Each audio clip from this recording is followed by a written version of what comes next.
Hello बच्चों, कैसे आप लोग। बच्चों, आज मैं आप लोग को सामाजिक विज्ञान का पाठ 6 विचरती और विमुक्त जातियों के बारे में पढ़ाऊंगी।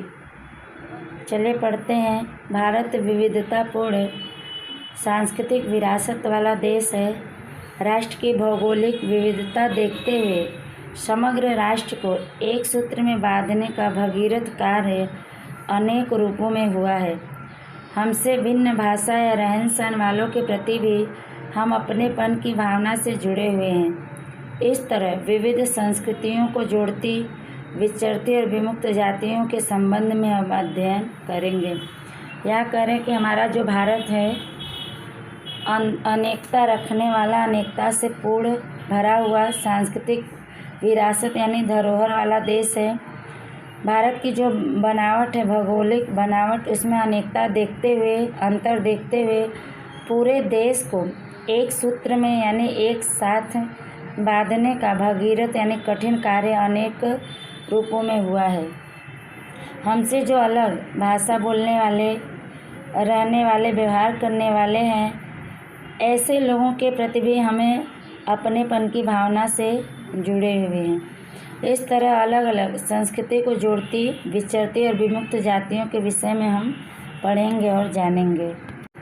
आगे है, विचरती और विमुक्त जातियां व्यवसाय तथा विविध उद्देश्यों के कारण एक स्थान से दूसरे स्थान पर सतत यानी लगातार भ्रमण करती रहती। भ्रमण करने का मतलब होता है घूमना।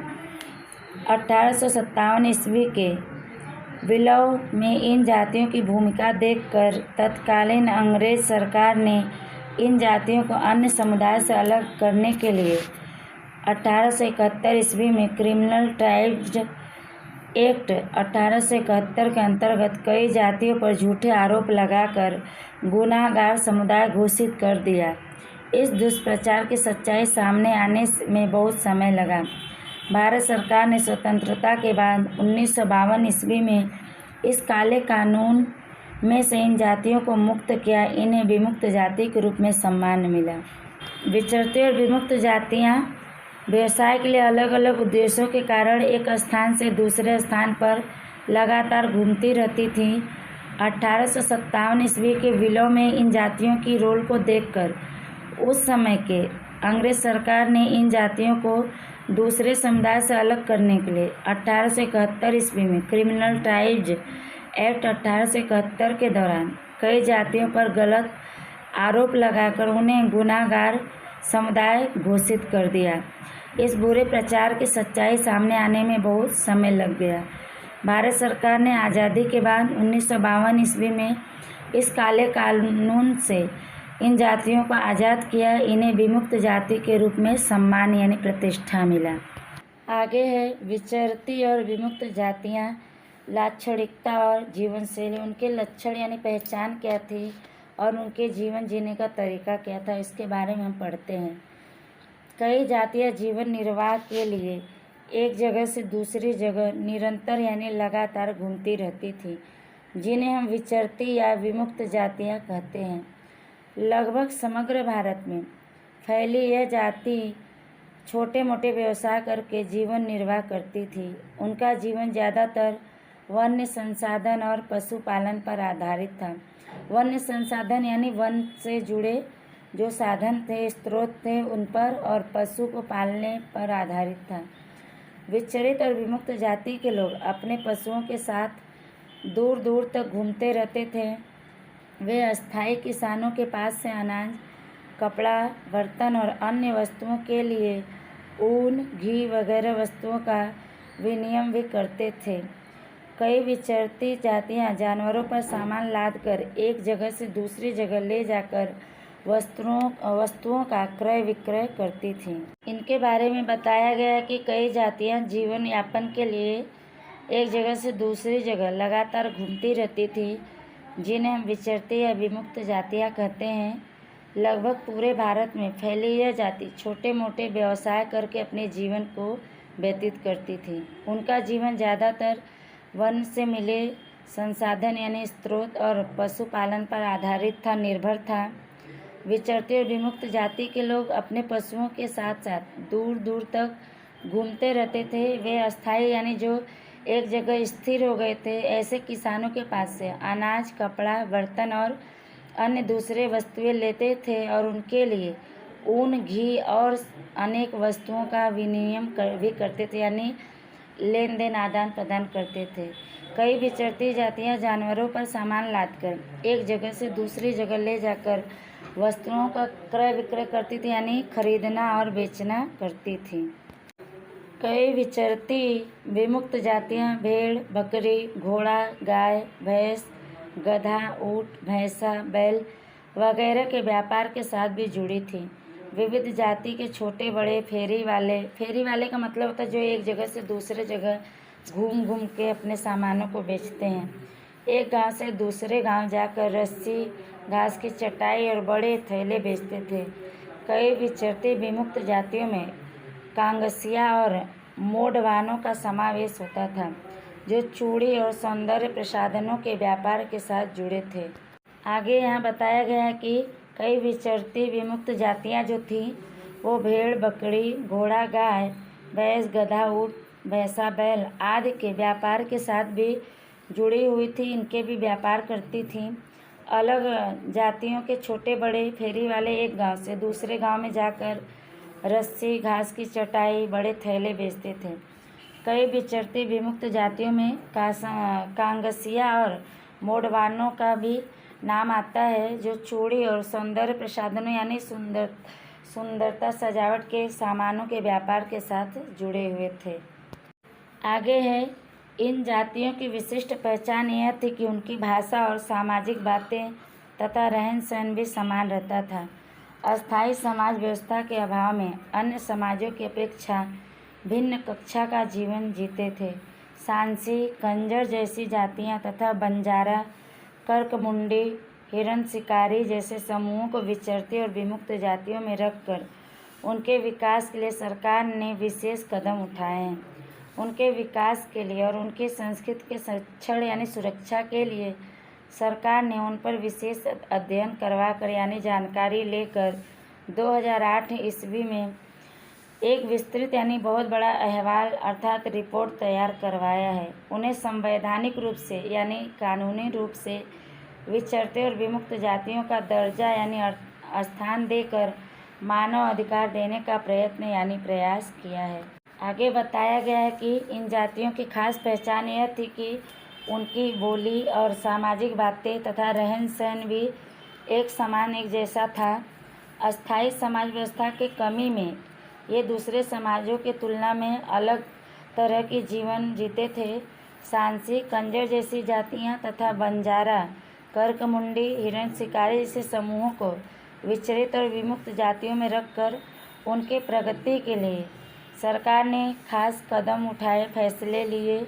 उनके प्रगति के लिए, उनके विकास के लिए, उनकी संस्कृति की सुरक्षा के लिए सरकार ने उन पर खास जानकारी लेकर 2008 ईस्वी में एक विस्तृत यानी बहुत बड़ा रिपोर्ट तैयार करवाया है। उन्हें कानूनी रूप से विचरती और विमुक्त जातियों का स्थान देकर मानव अधिकार देने का सरकार ने प्रयास किया है।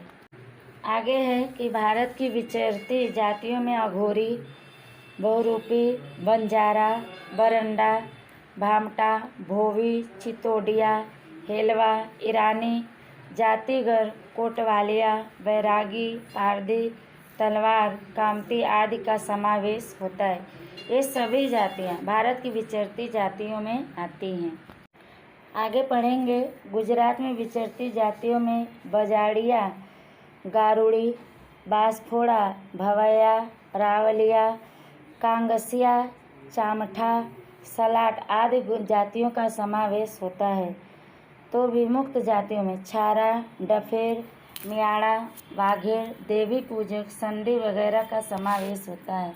इन सभी जातियों को भारत सरकार ने अति पिछड़ी यानी बहुत ही पिछड़ी और अधिक पिछड़ी जाति में रखकर उनके विकास के लिए विशिष्ट यानी खास योजनाएं बनाई हैं। योजनाएं यानी प्रबंधन व्यवस्था किया है। इन योजनाओं में सतत यानी लगातार स्थानांतरित यानी एक स्थान से दूसरे स्थान जाने वाले इन समूहों को अस्थायी करने की बात की गई है। अस्थायी करना मतलब उनको एक स्थान पे बसा देना। उनके बच्चों के लिए खास आश्रम शालाओं और छात्रालयों की स्थापना की गई है। गुजरात के विचरती जातियों में बजाड़िया, गारुड़ी, बांसफोड़ा, भवैया, रावलिया, कांगसिया आदि जातियों का समावेश होता है, यानी ये आते हैं।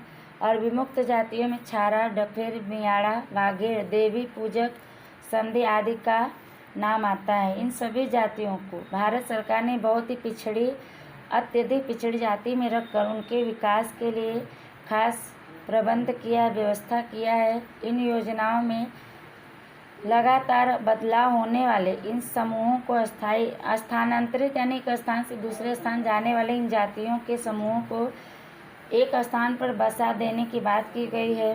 उनके बच्चों के लिए खास तरह से आश्रम शालाएं यानी रहने के लिए आश्रम और छात्रालयों यानी कि विद्यालयों की स्थापना की गई है। आगे है कुछ विचरती और विमुक्त जातियों की जीवन शैली यानी जीवन जीने के तरीके को हम भारत और गुजरात के संदर्भ यानी विषय में जानने का प्रयास अर्थात प्रयत्न करेंगे। पहला है देवी पूजक। इसके बारे में पढ़ते हैं। गुजरात में विमुक्त जातियों में से देवी पूजक जाति राज्य के अधिकांश क्षेत्रों में देखने को मिलती है। साग सब्जी के उत्पादन और व्यापार के उपरांत कई परंपरागत व्यवसायों से ये लोग जुड़े हुए हैं। इस समाज में शिक्षा का निम्न प्रमाण यानी बहुत ही कम मात्रा, जागृति का अभाव यानी कमी होने से अंधश्रद्धा अर्थात अंधविश्वास और कई कुप्रथाएं यानी बुरी प्रथा रीति रिवाज आज भी कहीं कहीं देखने को मिलती है। परिणाम स्वरूप समाज में गरीबी देखने को मिलती है। इस समाज में सामाजिक विवादों यानी लड़ाई झगड़ों और पारिवारिक समस्याओं में जातिगत पंचों की पंचायत प्रभावशाली यानी असरकारक भूमिका अर्थात रोल निभाती है। उनके द्वारा समस्याओं का निराकरण किए जाने से, उन समस्याओं का हल निकालने से अदालतों में उनके आंतरिक प्रश्नों से संबंधित मुकदमे शायद ही देखने को मिलते हैं। वर्तमान समय में इस समाज में शिक्षा का प्रमाण यानी मात्रा बढ़ने से उनके सामाजिक और आर्थिक पहलू में सुधारात्मक परिवर्तन देखने को मिलता है। देवी पूजक जातियों के बारे में बताया गया है कि गुजरात में विमुक्त जातियों में देवी पूजक जाति राज्य के ज़्यादातर भागों में देखने को मिलती हैं। ये साग सब्जी के उत्पादन और व्यापार के अलावा कई परंपरागत यानी सदियों से चले आ रहे व्यवसायों के साथ ये जुड़े हुए हैं। इस समाज में शिक्षा का प्रमाण कम होने से, जागृति की कमी होने से लोगों में अंधविश्वास और अनेक बुरे प्रथाएं आज भी देखने को कहीं कहीं मिलती हैं, जिसका परिणाम यह है कि इनके समाज में गरीबी देखने को मिलती है। इस समाज में सामाजिक लड़ाई झगड़ों और पारिवारिक यानी परिवार में खड़ी समस्याओं में जातिगत पंचों की पंचायत बहुत ही असरकारक रोल निभाती हैं। उनके द्वारा समस्याओं का हल निकालने से अदालतों में उनके पारिवारिक प्रश्नों से संबंधित मुकदमे शायद ही देखने को मिलते हैं। अभी के समय में इस समाज में शिक्षा का मात्रा बढ़ने से उनके सामाजिक और आर्थिक पहलू में सुधारात्मक यानी सुधार जैसे परिवर्तन अर्थात बदलाव देखने को मिलता है। दूसरा है बंजारा। इसके बारे में पढ़ते हैं। बंजार के साथ जुड़े लोग अर्थात बंजारा विचरती विमुक्त जातियों में बंजारे सबसे महत्वपूर्ण थे। प्राचीन काल यानी पुराने समय से ही भारतीय समाज व्यवस्था का एक प्रसिद्ध नाम है। अधिकांशतः बंजारे व्यापारियों के सामान की गांठों को पशुओं द्वारा ले जाने का कार्य यानी काम करते थे। उनके इस समूह को बंजार टांडू भी कहते थे। अलाउद्दीन खिलजी दिल्ली के बाजारों तक अनाज और चीज़ वस्तुएं लाने ले जाने के लिए उनका उपयोग करता था। बादशाह जहांगीर ने भी बंजारों द्वारा बैलों पर अनाज लादकर शहर में बेचने संबंधी उनके कार्य का उल्लेख यानी वर्णन किया है। विशेष बात तो यह है कि युद्ध दौरान बंजारे बैलों के समूह द्वारा मुगल सेना के लिए अनाज और चीज़ वस्तुएं लाते थे। एक तरह से देखें तो बंजारे भारत और विश्व के बीच की कड़ी थे। मध्य एशिया से अनेक चीज़ वस्तुएं उनके द्वारा भारत में आती और भारत से बाहर जाती थी। बंजारा के बारे में यहाँ बताया गया है कि बंजारा का मतलब होता है बंजार के साथ जुड़े लोग अर्थात बंजारा विचरती विमुक्त जातियों में बंजारे सबसे खास थे। पुराने समय से ही भारतीय समाज व्यवस्था का एक प्रसिद्ध नाम है बंजारा। ज़्यादातर बंजारे व्यापारियों के सामान की गांठों को यानी गठरियों को पशुओं द्वारा ले आने का काम करते थे। उनके इस समूह को बंजार टांडू भी कहते थे। अलाउद्दीन खिलजी दिल्ली के बाज़ारों तक अनाज और चीज़ वस्तुएं लाने ले जाने के लिए उनका उपयोग करते थे।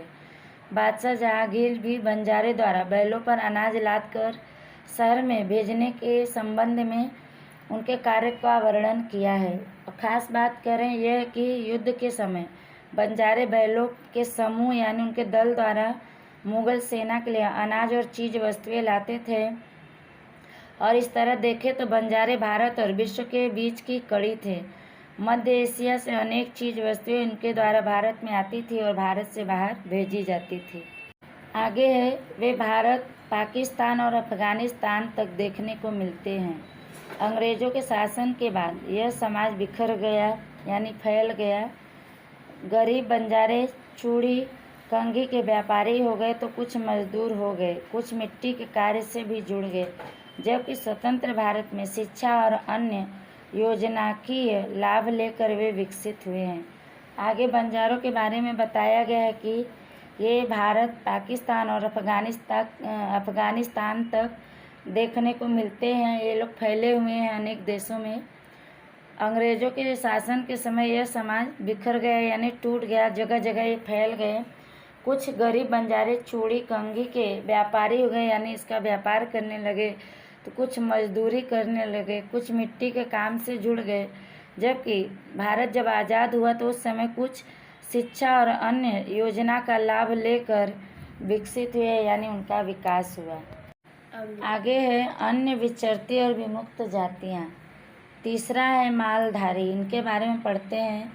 गुजरात में गीर, बरडा, आलेच और कच्छ के रण प्रदेश में रहने वाले मालधारी विचरती और विमुक्त जाति के रूप में जाने जाते हैं। गीर और बरडा पहाड़ के जंगलों में वे नेस घास फूस से बने घरों वाले छोटे गांव में रहते हैं और ज़्यादातर पशुपालन पर अपना जीवन निर्वाह करते हैं अर्थात बिताते हैं। कच्छ के रबारी गर्मियों में कच्छ से मध्य गुजरात तक स्थानांतरित होते रहते हैं यानी एक स्थान से दूसरे स्थान जाते रहते हैं। उनके साथ ऊँट और भेड़ बकरियां भी बड़ी संख्या में होती हैं। स्त्री और पुरुष भेड़ के ऊन और बकरे के बाल काटने का कार्य करते हैं। उसी पर उनका जीवन निर्वाह आधारित होता है यानी निर्भर होता है। यहाँ मालधारी के बारे में बताया गया है कि ये गुजरात के गीर, बरडा, आलेच और कच्छ के रण प्रदेश में रहने वाले मालधारी विचरती और विमुक्त जातियों के रूप में जाने जाते हैं। गीर और बरडा पहाड़ के जंगलों में वे नेस यानी घास फूस के बने घरों वाले छोटे से गांव में रहते हैं और ज़्यादातर इनका जीवन पशुपालन पर आधारित है। ये पशु को पाल कर अपने जीवन का यापन करते हैं। कच्छ के जो रबारी होते हैं वो गर्मियों में कच्छ से मध्य गुजरात तक स्थानांतरित होते रहते यानी जाते रहते हैं। उनके साथ ऊँट और भेड़ बकरियां भी बड़ी मात्रा में होती हैं। स्त्री और पुरुष भेड़ के ऊन और बकरे के बाल काटने का काम करते हैं, उसी से अपने जीवन को व्यतीत करते हैं। उनका जीवन उन्हीं पर आधारित होता है। चौथा है नट। इनके बारे में पढ़ते हैं। हम कई बार बाजार में रास्ते पर करतब कर रहे नट को देखते हैं। वे अलग अलग करतब करके पेट भरते हैं, जबकि अंग करतब की बहुत सी कलाएं वे जानते हैं। जादू करना, रस्सी पर चलना, लकड़ी पर चलना जैसे करतबों से वे लोगों का मनोरंजन करते हैं। परंतु गरीब और अशिक्षित होने से, पढ़े लिखे न होने से समाज के मूल प्रवाह से वे दूर रहते हैं यानी समाज में वो मिल घुल नहीं पाते हैं। निरंतर यानी लगातार स्थानांतरित यानी एक स्थान से दूसरे स्थान होना भी उनके विकास में बाधक रहा यानी रुकावट रहा है। अब तो उनका यह परंपरागत व्यवसाय भी बंद हो गया है और देश के मुख्य प्रवाह में उनका शामिल होना शुरू हो गया है। नट के बारे में यहाँ बताया गया है कि हम कई बार बाजार या रास्तों पर करतब कर रहे नट को देखते हैं। वे अलग अलग करतब करके अपने पेट को भरते हैं यानी भोजन करते हैं अपना, जबकि उनके पास अंग करतब की बहुत सी कलाएं हैं। जादू करना, रस्सी पर चलना, लकड़ी पर चलना जैसे अनेक करतबों से वो लोगों को अपने तरफ खींचते हैं, उनका मनोरंजन करते हैं। लेकिन गरीब और पढ़े लिखे न होने के कारण वो समाज में नहीं मिल पाए हैं, समाज के प्रवाह से दूर रहते हैं। और उनका एक कारण और भी है कि वो लगातार एक स्थान से दूसरे स्थान जाते रहते हैं। इस कारण से उनकी प्रगति में रुकावट रहा है। अब तो उनका यह सदियों से चला आ रहा व्यवसाय भी बंद हो गया है और देश के मुख्य यानी खास धारा में उनका भी शामिल होना शुरू हो गया। वो भी समाज में अब गिने जाने लगे हैं, मिल रहे हैं। 5वां है कांगसिया और अन्य। अन्य का मतलब दूसरे जाति। विचरती और विमुक्त जातियों में कांगसिया, बेडवा, मदारी, डफेर आदि का समावेश होता है। कांगसिया ज़्यादातर कंघी, सौंदर्य प्रसाधन यानी सुंदरता बढ़ाने वाले साधन बेचने का काम करते हैं। साधन का मतलब होता है वस्तु। वे भी एक जगह से दूसरी जगह स्थानांतरित होते रहने के कारण और परंपरागत यानी सदियों से चले आ रहे व्यवसाय बंद होने के कारण अविकसित परिस्थितियों में यानी इनका विकास नहीं हो पाए, ऐसी स्थिति में जीते हैं। इन सभी जातियों की जीवन शैली ज़्यादातर कबीला प्रथा, परिवार अथवा कुटुंब प्रकार की देखने को मिलती है। वे दूर दूर क्षेत्र में रहते हैं, फिर भी उनकी भाषा और जीवन शैली यानी जीवन जीने का तरीका समान देखने को मिलती है। उनका भोजन और पहनावा भी लगभग समान होता है। कांगसिया और दूसरे जाति के बारे में यहाँ बताया गया है कि विचरती और विमुक्त जातियों में कांगसिया, बेडवा, मदारी, डफेर आदि आते हैं। कांगसिया ज़्यादातर कंघी और सुंदरता से जुड़े सामान बेचने का काम करते हैं। वे एक जगह से दूसरे जगह जाते रहते हैं। इस कारण से भी और परंपरागत यानी सदियों से चले आ रहे व्यवसाय बंद होने के कारण इनका विकास नहीं होता, ऐसी परिस्थिति में जीते हैं। इन सभी जातियों की जीवन शैली ज़्यादातर कबीला प्रथा यानी परिवार अथवा कुटुंब प्रकार देखने को मिलती है। वे दूर दूर क्षेत्र में रहते हैं, फिर भी उनकी भाषा और जीवन शैली यानी जीवन जीने का जो तरीका है सबका एक जैसा देखने को मिलता है। उनका भोजन और पहनावा भी लगभग एक समान ही होता है। आगे है इतना जानिए। कुछ विचरती तथा विमुक्त जातियां नियमित रूप से स्थानांतरित होती रहती हैं, यानी कि उन नियम के अनुसार एक जगह से दूसरे स्थान पर जाते रहते हैं, फिर भी उनके आंतरिक संबंध बने रहते हैं, यानी उनके बीच के जो रिश्ते हैं वो बने रहते हैं। वर्ष में यानी साल में किसी निश्चित दिन इस जाति के लोग निश्चित किए गए स्थान पर इकट्ठे होते हैं। इस दौरान ही उनका विवाह जैसे संबंध निश्चित होते हैं। वर्ष के समय किसी की मृत्यु हुई हो उसकी जानकारी इन्हें मिल जाती है और यह व्यवस्था यानी प्रबंध वास्तव में अद्भुत थी, अनोखी थी। आगे हम पढ़ते हैं। बदलते समय के साथ परिवर्तन यानी बदलाव। केंद्र सरकार और राज्य सरकार ने ऐसी जातियों के उत्कर्ष के लिए यानी उनके विकास के लिए, उन्नति के लिए कुछ विशिष्ट अर्थात खास योजनाओं द्वारा उन्हें सामान्य प्रवाह में शामिल करने का प्रयत्न किया है। सामान्य परिवार यानी समाज में उन्हें भी शामिल करने का प्रयास किया है। शिक्षा, स्वास्थ्य, स्वच्छता, मकान वगैरह की सुविधा देकर उन्हें रोजगार मिले ऐसा वातावरण यानी माहौल तैयार किया है। वादी, बजाड़िया, मदारी अब रास्ते पर करते दिखाई नहीं देते। एक समय था जब ये मनोरंजन के मुख्य प्रवाह में थे, लेकिन बदले समय के प्रभाव से असर से ये अपनी पहचान खो बैठे हैं।